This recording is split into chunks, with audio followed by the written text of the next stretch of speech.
2013 সালের মে মাসে মতিঝিলে হেফাজতের শাপলা চত্বরে গণহত্যার অন্যতম কুশীলব এবং 2011 সালে বিএনপির তৎকালীন সংসদ সদস্য জয়নুল আবেদিন ফারুকের ওপর বর্বরোচিত হামলার অন্যতম আসামি বিপ্লব কুমার সরকার সহ 6 পুলিশ কর্মকর্তাকে চাকরি থেকে বরখাস্ত করা হয়েছে। কর্মস্থলে অনুপস্থিত ও পলাতক থাকায় ঢাকা মেট্রোপলিটন পুলিশের সাবেক যুগ্ম কমিশনার বিপ্লব কুমার সরকার সহ 6 পুলিশের চাকরি স্থায়ীভাবে বরখাস্ত করা হয়েছে। বুধবার স্বরাষ্ট্র মন্ত্রণালয়ের জননিরাপত্তা বিভাগের পৃথক প্রজ্ঞাপনে তাদের বরখাস্তের আদেশ দেওয়া হয়।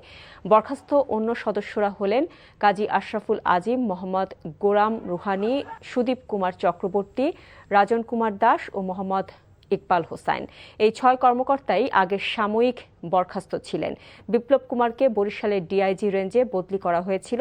স্বরাষ্ট্র মন্ত্রণালয়ের এই প্রজ্ঞাপনে বলা হয়েছে, সরকারি ক্ষমতা বলে তাদের চাকরি থেকে স্থায়ীভাবে বরখাস্ত করা হয়েছে।